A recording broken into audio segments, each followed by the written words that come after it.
2020-2025. Setelah sekian lama hilang, Ahmad Sahroni muncul di acara Musyawarah Nasional Ikatan Motor Indonesia.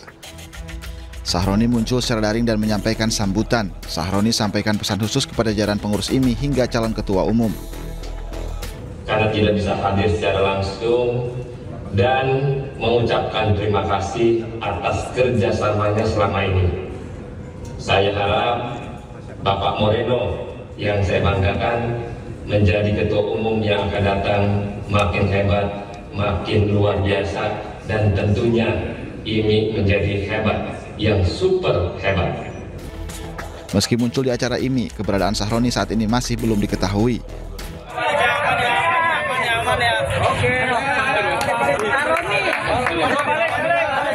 Sebelumnya Sahroni menghilang setelah rumahnya di kawasan Tanjung Priok dijarah massa. Tim Liputan iNews melaporkan. Dewan Pimpinan Pusat PDI Perjuangan akhirnya mengambil langkah tegas dengan memecat Wahyudin Moridu dari partai dan anggota DPRD Provinsi Gorontalo. Keputusan tersebut diambil menyusul tindakan Wahyudin yang dinilai mencederai hati rakyat sekaligus melanggar etik serta disiplin partai. Tujuan kita hari ini, Bos? Kita hari ini menuju Makassar menggunakan uang negara. Kita rampok aja uang negara ini kan. Kita habiskan aja. DPD PDI Perjuangan mengumumkan pemecatan Wahyudin Moridu dari partai dan juga pemberhentian sebagai anggota DPRD Provinsi Gorontalo. Langkah ini diambil karena pelanggaran berat dan melanggar etik partai akibat video viral rampok uang negara yang telah mencederai hati masyarakat yang dilakukan Wahyudin. Selain itu, SK pemberhentian Wahyudin Moridu juga telah diterbitkan pada Sabtu 20 September kemarin dari Dewan Pimpinan Pusat. Sesuai aturan partai, pemberhentian keanggotaan seseorang sebagai anggota partai atau pemecatan hanya dapat dilakukan berdasarkan keputusan Dewan Pimpinan Pusat Partai. Terhadap yang bersangkutan, Dewan Pimpinan Pusat Partai telah secara resmi, saya ulangi, secara resmi mengeluarkan sanksi terberat, yakni pemecatan. Dengan keputusan ini, PDI Perjuangan berharap kepada seluruh kader agar tetap menjunjung tinggi etika, disiplin, dan kehormatan partai dalam menjalankan amanah rakyat. Dari Gorontalo, Nur Faizi Hasan, iNews melaporkan. Sebelumnya, akibat tidak bijak bersikap dan berkata, 5 anggota DPR RI juga dinonaktifkan. Mereka diantaranya adalah Ahmad Sahroni, Nafa Urbah, Eko Hendro Purnomo, kemudian Surya Utama, dan juga Adis Kardir.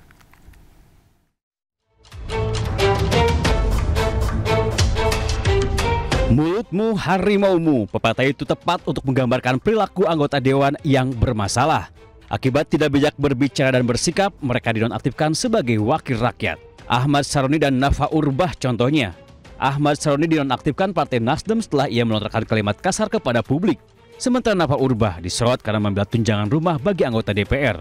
Walaupun sudah meminta maaf, mereka resmi dinonaktifkan per 1 September 2025. Menyatakan terhitung sejak Senin 1 September 2025, DPP Partai Nasdem menonaktifkan Saudara Ahmad Sahroni dan Nafa Urbah sebagai anggota DPR RI dari fraksi Partai Nasdem. Lain lagi dengan Eko Hendro Purnomo alias Eko Patrio dan Surya Utama alias Uya Kuya. PAN menonaktifkan keduanya akibat pernyataan kasar dan aksi joget mereka memicu kemarahan publik. Partai Golkar juga menonaktifkan Adis Kardir. Wakil Ketua DPR itu dinonaktifkan setelah pernyataan tentang tunjangan anggota DPR menuai kontroversi. Berdasarkan undang-undang dan peraturan DPR RI, proses pemecatan anggota DPR memiliki mekanisme sendiri. Pertama, partai politik menyampaikan pemberhentian anggota kepada pimpinan DPR RI. Nantinya pimpinan DPR akan menyampaikan pemberhentian anggota kepada Presiden. Presiden pun akan meresmikan pemberhentian anggota DPR. Tim Liputan iNews melaporkan.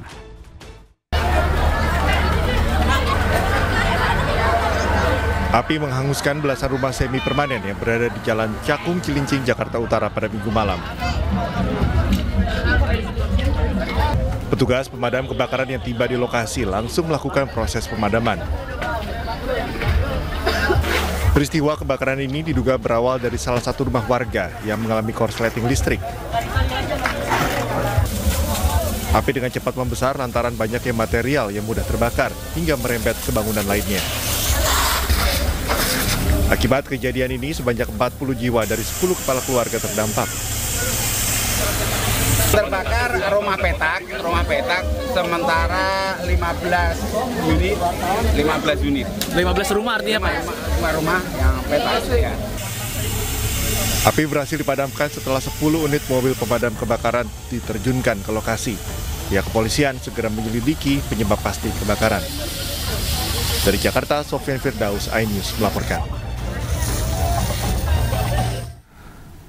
Ruang bagian belakang sebuah rumah makan di res area tol Cipularang, Purwakarta, Jawa Barat terbakar pada Minggu siang. Seorang pegawai menderita sesak nafas saat mencoba memadamkan api. Ya Allah, ya Rabbi, astagfirullahaladzim. Gas lain. Gas mah seberiji mang terubah mentu geus kahanap-hanapkeun. Ngan ieu pan itu kamar teh aya ieuan mang aya kardus jeung pakaian barudak. Dalam sebuah video amatir yang direkam warga, api membesar membakar ruangan dapur dan beberapa kamar pegawai di dalam rumah makan yang ada di res area tol Cipularang, kilometer 88, jalur Bandung menuju Jakarta. Sep, awas Sep, tunggu dia Sep. Api dengan cepat membesar karena melumat bahan yang mudah terbakar seperti bangunan kayu, kertas, hingga pakaian milik pegawai. Menurut salah satu pegawai, api muncul saat juru masak tengah menggoreng tahu. Minyak panas dan banyaknya tahu digoreng membuat cipratan minyak keluar dari wajan hingga mengenai barang yang mudah terbakar. Api semakin membesar dikarenakan angin kencang dan menjalar ke bangunan yang mudah terbakar.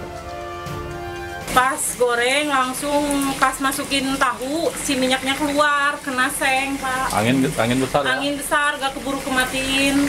Berapa banyak atau area yang terbakar apa aja sih? Area yang terbakar itu cuma area dapur aja, dapur. Alhamdulillah tapi sudah merembet ke yang lain dan gudang makanannya. Beruntung, api dapat segera dipadamkan sehingga tidak menjalar ke bangunan lain yang berderetan. Seorang pegawai alami sesak nafas saat berusaha memadamkan api. Petugas memberikan bantuan pernafasan dengan oksigen. Dari Purwakarta, Jawa Barat, Irwan Saputra, iNews melaporkan.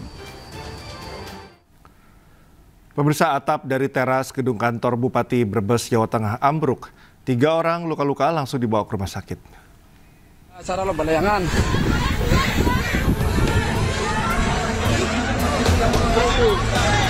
Kita sudah ambulan. Untuk ambulan medis bisa rapat.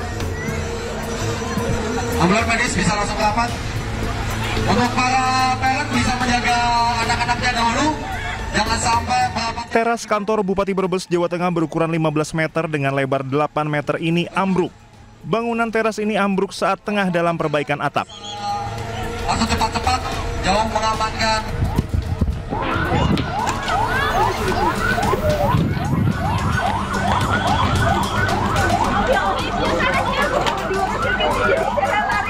Akibatnya 2 pekerja terjepit bagian tangannya. Namun keduanya berhasil dievakuasi tim damkar dan BPBD Brebes. Kedua korban luka dilarikan ke RSUD Brebes guna mendapatkan perawatan. Ini kan pernah runtuh, itu kan ya, kan pernah viral ya. Itu kan saya kan karena betulin itu. Terus kan disuruh mandor kan disuruh bongkar semua ya. Di sana kan udah retak semua. Di sana udah retak. Bangun begitu bangun, saya tahu itu kotak dari sana. Terus saya kan lari, tapi larinya nggak belok, mundur, nabrak ini. Tapi saya lihat teman saya yang mau turun itu jatuh, terus saya tarik. Tapi udah kejepit. Iya, tarik ini kejepit sama itu. Yang satu tuh tangannya tuh kejepit sama itu berupa corang. Lagi kami mohon maaf terkait dengan kejadian ini. Jadi intinya adalah hari ini masih dalam perbaikan, ada tukang di atas terus terjadi ambruk. Ini masih kita pelajari lagi tentang apakah ini ada kelalaian atau bagaimana, ini nanti akan kita pelajari lagi. Sementara untuk pengobatan 2 pekerja yang luka ditanggung pemerintah Kabupaten Brebes. Sedangkan kerusakan bangunan ditanggung oleh asuransi. Kantor Bupati Brebes dibangun pada 2017 lalu. Dari Brebes, Jawa Tengah, Unibar iNews melaporkan. Pemirsa, lebih dari sepekan dirawat, satu korban ledakan gas di Pamulang, Tangerang Selatan meninggal dunia akibat luka bakar hampir 100%. Sementara 2 korban lainnya masih dirawat di rumah sakit.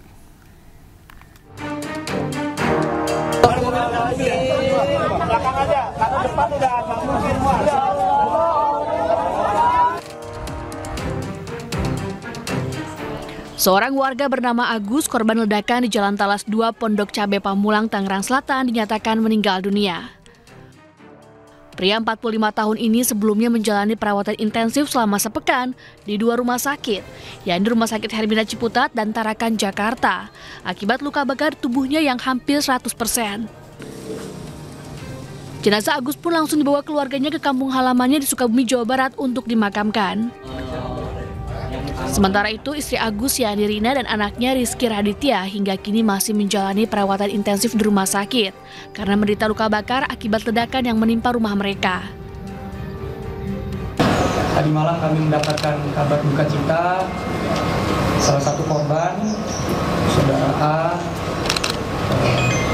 dinyatakan telah meninggal dunia di rumah sakit umum daerah Tarakan setelah menjalani perawatan medis secara intensif. Sebelumnya, dari hasil olah TKP dan penyelidikan, polisi memastikan ledakan yang menimpa sejumlah rumah di Jalan Talas 2, Pondok Cabe Pamulang, Tangerang Selatan akibat kebocoran tabung gas yang terakumulasi di salah satu rumah warga.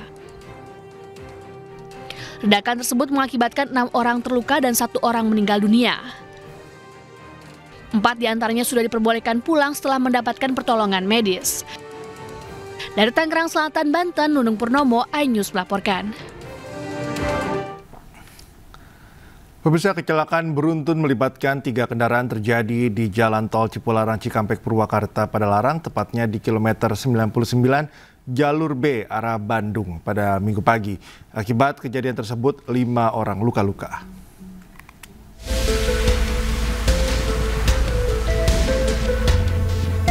Kecelakaan beruntun antara bus Prima Jasa, bus pariwisata yang membawa rombongan ibu-ibu yang akan melakukan ziarah ke Bandung, dan juga kendaraan derek milik Jasa Marga terjadi di kilometer 99 Tol Cipularang, wilayah Darangdang, Purwakarta. Kecelakaan bermula bus pariwisata dari arah Jakarta menuju Bandung dan bus Prima Jasa dari arah Bandung menuju Jakarta. Lalu di depannya terdapat mobil derek yang akan berbalik arah dengan cara berputar. Bus Prima Jasa yang dalam kecepatan tinggi diduga tidak bisa mengerem dan langsung menghantam mobil derek.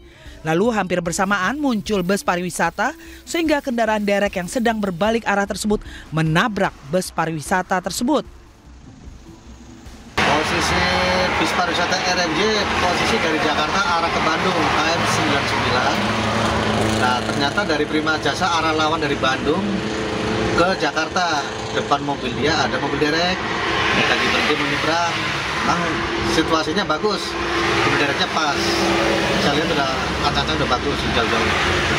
Nah, kecepatan tinggi dari Prima Jasa ini mungkin nggak bisa kekejar remnya mungkin.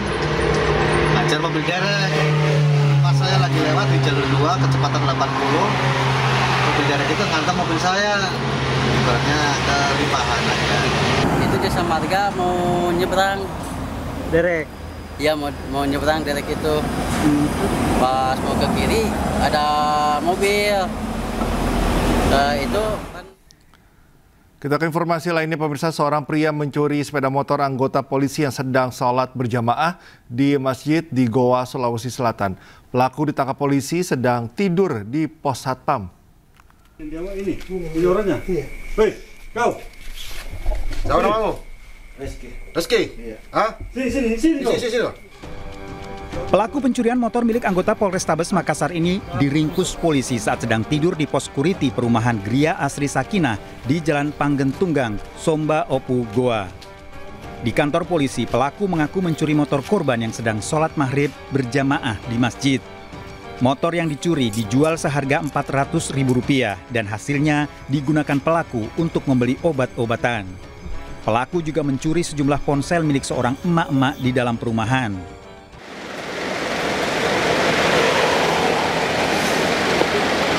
Seperti inilah saat petugas Satpol PP Kota Padang melakukan patroli di sejumlah titik rawan di kawasan Padang Selatan.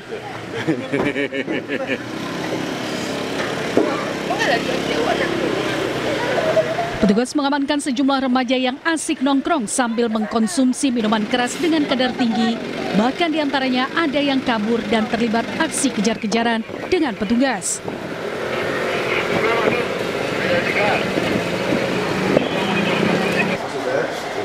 Selain itu, petugas juga merazia sejumlah penginapan dan hasilnya pasangan muda-mudi yang tak dapat menunjukkan identitas diri juga ikut turut diamankan.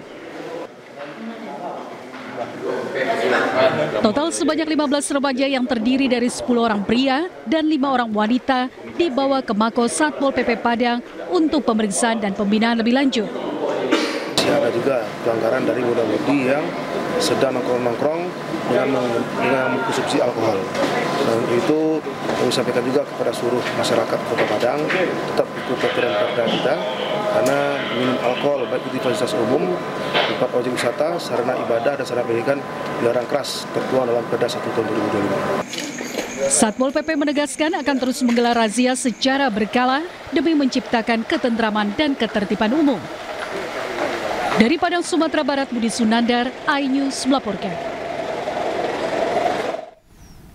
Polisi mengamankan puluhan anggota salah satu perguruan silat di Kabupaten Tuban, Jawa Timur usai konvoi dengan knalpot brong dan memblokade jalan raya. Warga mengaku aksi konvoi perguruan silat ini sangat meresahkan.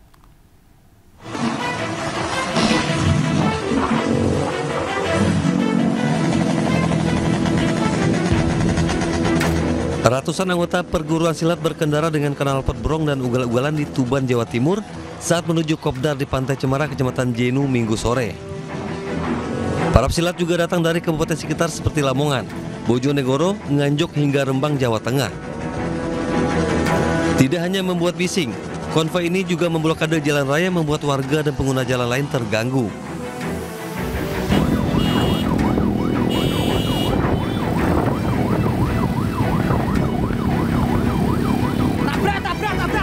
Merespon keluhan masyarakat, polisi membubarkan konvoi di beberapa lokasi hingga membuat para pesilat kocar-kacir. Jangan tutup jalan, jangan tutup jalan. Polisi mengamankan sebanyak 39 orang terdiri dari 26 anak-anak dan 13 orang dewasa. Petugas juga menyita 18 unit motor dan 38 unit handphone yang digunakan saat konvoi. Para pesilat yang terjaring diperbolehkan pulang setelah dijemput orang tua masing-masing. Para orang tua diharapkan untuk lebih ketat mengawasi anak-anaknya agar tidak terlibat dalam aksi konvoi yang meresahkan dan melanggar hukum. Dari Tuban, Jawa Timur, Pipit Wibawanto, iNews melaporkan. Polisi menggagalkan penyelundupan narkoba yang dibawa dari Malaysia menggunakan kapal di perairan Asahan, Sumatera Utara. 18 kg sabu dan 7.000 butir pil ekstasi turut disita.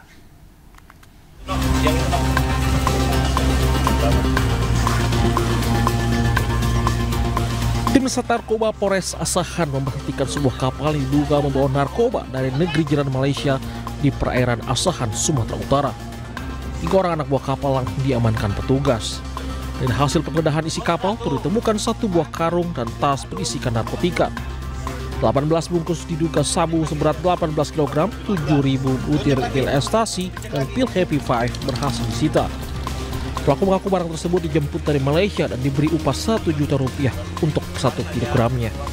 Pemeriksaan kapal terdapat 18 bungkus yang diduga sabu dan 7.000 butir yang diduga ekstasi, terus Happy Five kurang lebih 3.000, dihitung ada sekitar 30 bungkus. Masyarakat yang percaya bisa datang dari Malaysia. Petugas akan terus melakukan pengembangan terhadap jaringan narkoba tersebut. Pelaku kini dibawa ke Mapolres Asahan guna penyidikan. Dari Asahan, Sumatera Utara, Sulil Amri, iNews melaporkan. Pemirsa, pesta miras berujung maut terjadi di Mamuju, Sulawesi Barat. 4 orang dilaporkan tewas akibat menenggak minuman keras oplosan.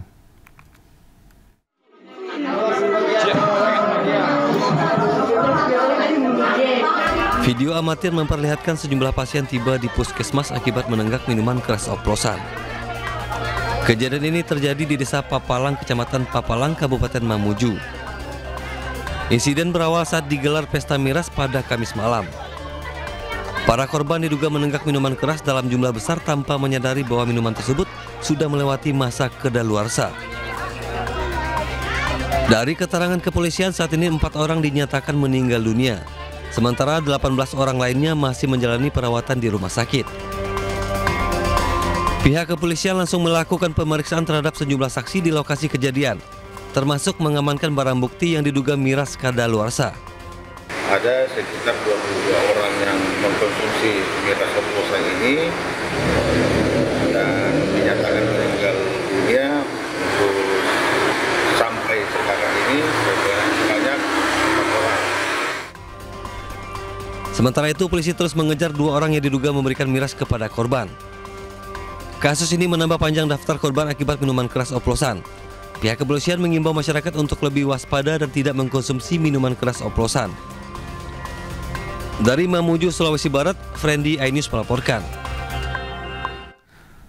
Beralih ke informasi lain, pemirsa, Polda NTB menetapkan Bribtu Rizka, istri dari Brigadir Esko Faskareli, sebagai tersangka dalam kasus kematian suaminya. Namun hingga saat ini polisi belum mengungkap motif dan kronologis secara detail dalam kasus ini.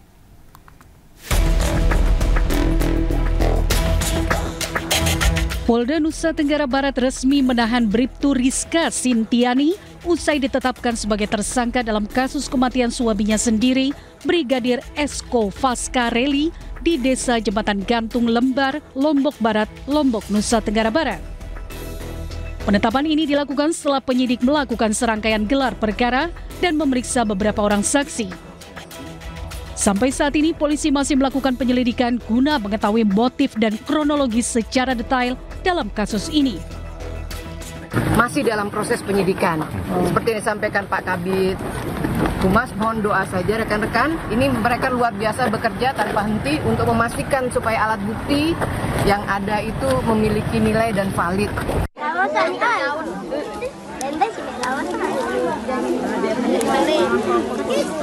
Sebelumnya jasad Brigadir Esko Faskareli ditemukan dalam kondisi mengenaskan dengan posisi leher terikat tali di kebun belakang rumahnya.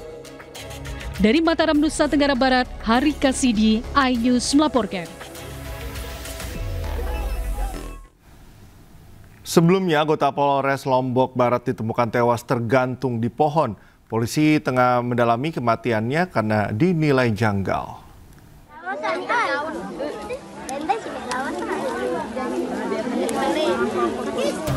Warga Dusun Nyiur Lembang, Desa Jembatan Gantung, Kecamatan Lembar, Lombok Barat, digegerkan dengan penemuan mayat seorang pria di bukit belakang permukiman Minggu siang. Korban diketahui berinisial EFR, anggota Polres Lombok Barat yang tinggal di dusun tersebut. Jenazah korban pertama kali ditemukan oleh seorang warga yang sedang mencari ayam peliharaannya. Saat menyisir bukit di belakang rumahnya, warga kaget mendapati tubuh pria tergantung di batang pohon. Dirinya kemudian memanggil warga lainnya sebelum melaporkan ke kepala dusun. Kejadian tersebut kemudian dilaporkan ke aparat kepolisian setempat. Salah satu warga yang mau mencari ayamnya. Jadi ketika dia udah berada di lokasi, dia belum melihat mayatnya. Yang dia lihat itu talinya dulu. Karena masih tertutup sama pohon-pohon kecil. Ketika dia sudah agak dekat, dia kaget karena langsung melihat mayat. Kemudian warga itu langsung menelpon salah satu dari pihak warga yang lain untuk menghubungi kepala dusunnya. Nah, seketika itu tersebarlah berita dari beberapa warga, juga ada yang sudah menelpon ke pihak kepolisian sama pihak kesehatan. Dari hasil informasi sementara dan hasil olah TKP, korban ditemukan dengan kondisi leher terikat tali pada batang pohon. Sejumlah barang bukti diamankan, diantaranya kunci sepeda motor, sepasang sendal jepit putih, dan sebuah telepon genggam. Hingga kini penyebab kematian korban masih dalam penyelidikan. Polisi telah berkoordinasi dengan dokter untuk melakukan visum dan pemeriksaan medis lebih lanjut. Dari Lombok Barat, Muzakir, iNews melaporkan. Keinformasi berikutnya pemirsa, bocah perempuan berusia 5 tahun ditemukan tewas tanpa busana di kolong kasur di kamar indekos di Penjaringan, Jakarta Utara. Ironis saat jasad ditemukan, ibu korban kabur meninggalkan lokasi.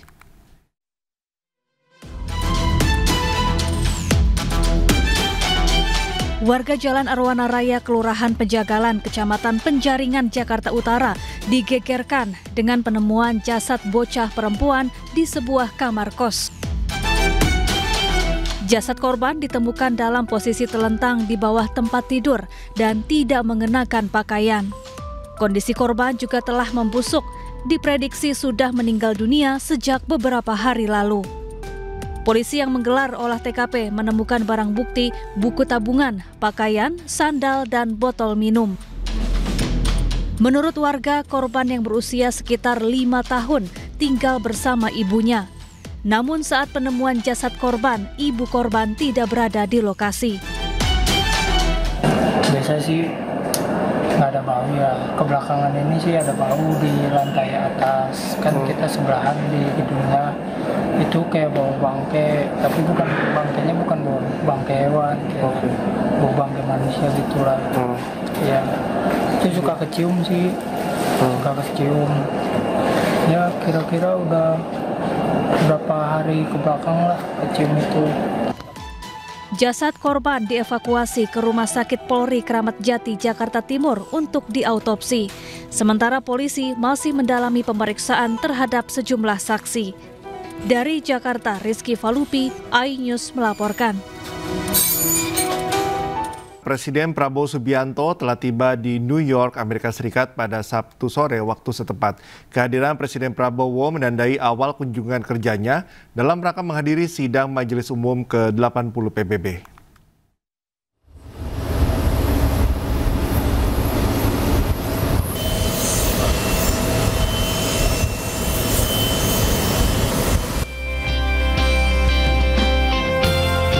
Presiden Republik Indonesia Prabowo Subianto tiba di Bandara Internasional John F. Kennedy, New York, Amerika Serikat pada Sabtu 20 September pukul 16.50 waktu setempat.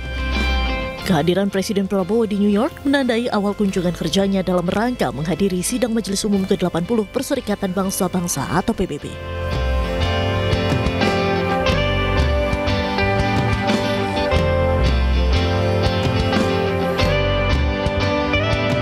Kedatangan Presiden Prabowo disambut hangat oleh diaspora Indonesia.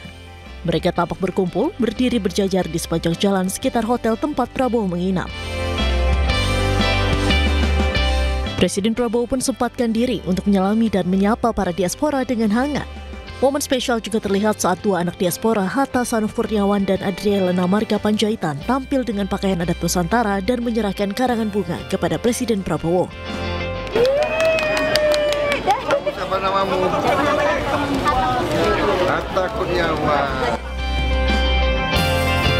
Diketahui Presiden Prabowo dijadwalkan menyampaikan pidatonya pada urutan ketiga dalam sesi debat umum PBB setelah Presiden Brasil dan Presiden Amerika Serikat pada Selasa 23 September mendatang.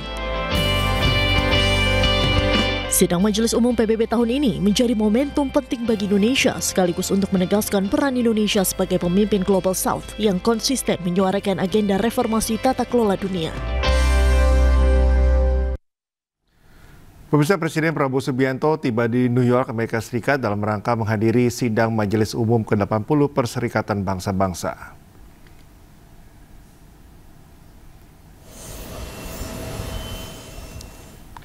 Presiden Prabowo tiba di Bandar Udara Internasional John F. Kennedy, New York pada Sabtu pukul 16.50 waktu setempat.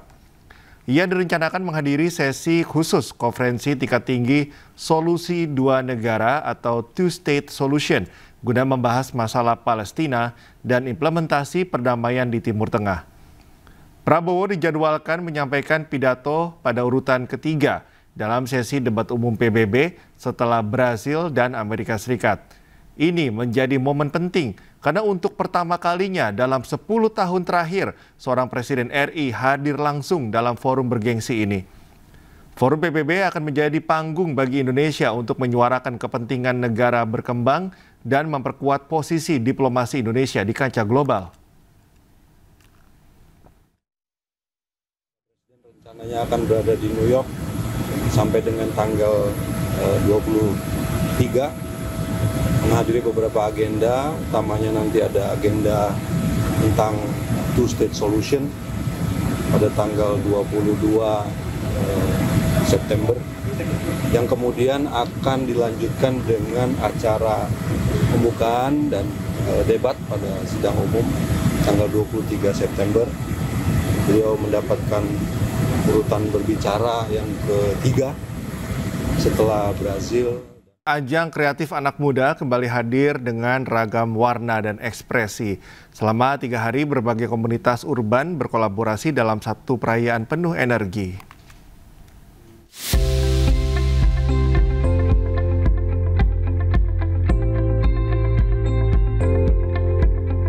Diton Fest 2025 menjadi ajang temu berbagai komunitas otomotif, seni jalanan, diecast, dan modifikasi kendaraan. Tak hanya itu, festival ini juga menyuguhkan pengalaman lintas hobi dan gaya hidup urban. Sejumlah musisi pun turut meramaikan acara ini. Beragam aktivitas dihadirkan seperti push bike challenge untuk anak-anak, workshop modifikasi, live mural, talk show kreatif, dan demo repaint motor. Pengunjung juga dapat menikmati marketplace komunitas yang melibatkan UMKM, seniman, dan pengrajin lokal. Acara ini diharapkan menjadi ruang kolaborasi yang menghubungkan kreator, brand, dan komunitas. Museum Purnabakti Pertiwi menjadi saksi perayaan ekspresi lintas generasi selama 3 hari penuh warna. Jadi Diton Fest 2025 ini sebenarnya adalah ajang kumpulnya dari komunitas-komunitas otomotif, komunitas hobi, dan juga komunitas mural dan graffiti. Nah, di sini kita menggabungkan ketiga hal tersebut dipadu dengan performance dari beberapa line-up artis nasional juga. Nah, di sini juga kemarin kita memecahkan rekor muri pengecatan dashboard motor terbanyak.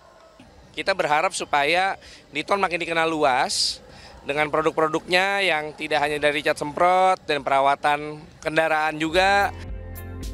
Diton Fest bukan hanya sekedar acara musik dan otomotif, tapi perayaan ekspresi urban yang merangkul seluruh kalangan. Acara ini juga diharapkan menjadi ruang kolaborasi yang menghubungkan kreator, brand, dan komunitas. Program unggulan pariwisata resmi diluncurkan di Kampar Riau. Inisiatif ini ditujukan untuk mengangkat potensi alam dan budaya daerah.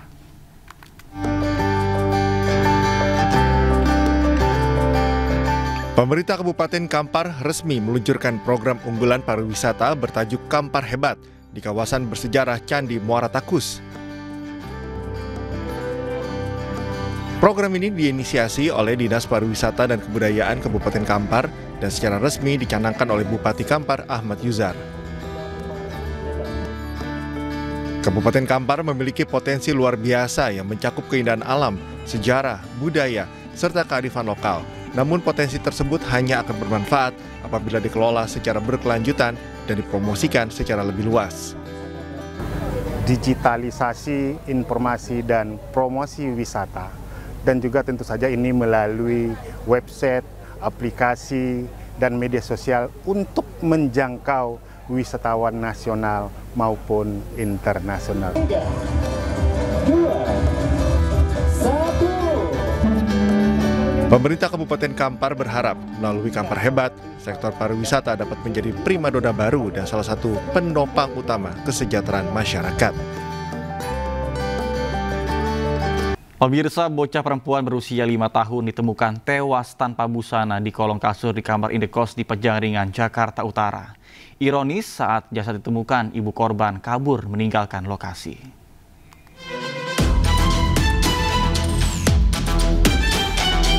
Warga Jalan Arwana Raya, Kelurahan Penjagalan, Kecamatan Penjaringan, Jakarta Utara digegerkan dengan penemuan jasad bocah perempuan di sebuah kamar kos. Jasad korban ditemukan dalam posisi telentang di bawah tempat tidur dan tidak mengenakan pakaian. Kondisi korban juga telah membusuk, diprediksi sudah meninggal dunia sejak beberapa hari lalu. Polisi yang menggelar olah TKP menemukan barang bukti, buku tabungan, pakaian, sandal, dan botol minum. Menurut warga, korban yang berusia sekitar 5 tahun tinggal bersama ibunya. Namun saat penemuan jasad korban, ibu korban tidak berada di lokasi. Biasa sih nggak ada bau ya. Kebelakangan ini sih ada bau di lantai atas. Kan kita sebelahan di gedungnya. Itu kayak bau bangke, tapi bukan bangkainya bukan bau bangke hewan, kayak bau bangke manusia gitulah. Ya, itu suka kecium sih, suka kecium. Ya kira-kira udah berapa hari ke belakang lah kecium itu. Jasad korban dievakuasi ke Rumah Sakit Polri Kramat Jati, Jakarta Timur untuk diautopsi. Sementara polisi masih mendalami pemeriksaan terhadap sejumlah saksi. Dari Jakarta, Rizky Falupi, iNews melaporkan. Pesta miras berujung maut terjadi di Mamuju, Sulawesi Barat. 4 orang dilaporkan tewas akibat menenggak minuman keras oplosan.